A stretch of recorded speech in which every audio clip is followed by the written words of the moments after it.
আসসালামু আলাইকুম সম্মানিত দর্শক শ্রোতা ভাই এবং বোনেরা, পবিত্র জুমার দিনে আপনাদেরকে শুভেচ্ছা জানাচ্ছি।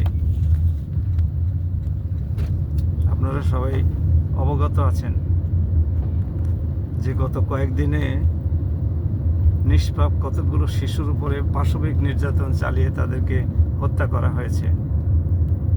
সেখানে স্বরাষ্ট্রমন্ত্রী প্রধানমন্ত্রী রামিসার বাড়িতে যাওয়ার আগ পর্যন্ত কোনো বাড়িতে যান নাই, বিবৃতিও দেন নাই। পরবর্তীকালে গতকালকে একটা বিবৃতিতে উনি বলেছেন যে আমরা তো মধ্যযুগীয় আইন চেঞ্জ করতে পারবো না। সম্ভবত ওনার কাছে এই টাইপের বিচারের নতুন আইন প্রণয়ন করে ওদেরকে, অপরাধীদেরকে বিচারের আওতায় আনার কথা বলা হয়েছিল, যে কারণে উনি বলেছেন যে আমরা তো মধ্যযুগে ফিরে যেতে পারবো না।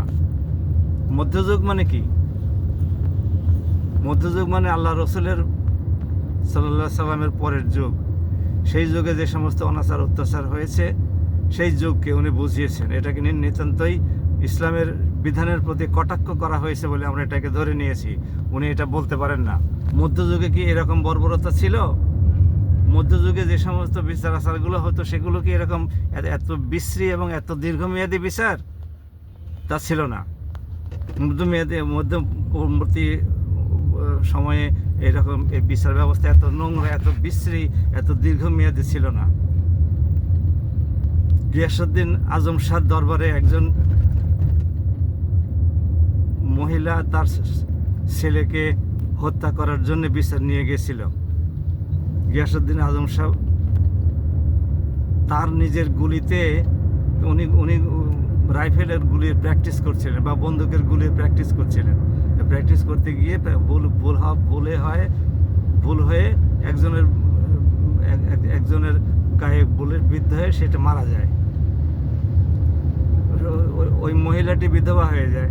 ওই বিধবা গিয়ে ওনার দরবারে মামলা করলে পরে গিয়াসউদ্দিন আজম শাহ বলেছিলেন যে গিয়াসউদ্দিন আজম শাহকে বিচারক বলেছিলেন যে আপনার এই বন্দুকটা, যে বন্দুক দিয়ে আপনি ওকে খুন করেছেন, সেই বন্দুকটা এই বিধবার হাতে তুলে দেন এবং বিধবাকে বলেন যে তুমি গিয়াসউদ্দিন আজম শাহকে গুলি করো। এটাই ছিল তখনকার বিচার। আপনার আদালত কি এই বিচার করে? আপনি একটা কাকে মধ্যযুগীয় বিচার বলতেছেন? কাজেই আমরা এতে ক্ষুব্ধ হয়েছি, আমরা এতে দুঃখিত হয়েছি, বিস্মিত হয়েছি। স্বরাষ্ট্রমন্ত্রীর বরং বলা উচিত ছিল যে আমরা এর উপযুক্ত বিচার করব, অপরাধীকে যত শীঘ্র সম্ভব ধরব এবং অপরাধের প্রমাণ হলে তাকে এমন দৃষ্টান্তমূলক শাস্তি দেব যাতে করে এই ধরনের অপরাধে আর কেউ প্রবৃত্ত না হয়। আমরা স্বরাষ্ট্রমন্ত্রী মহোদয়ের কাছ থেকে এই ধরনের হুঙ্কার আশা করেছিলাম। যাই হোক, আমরা দুঃখিত।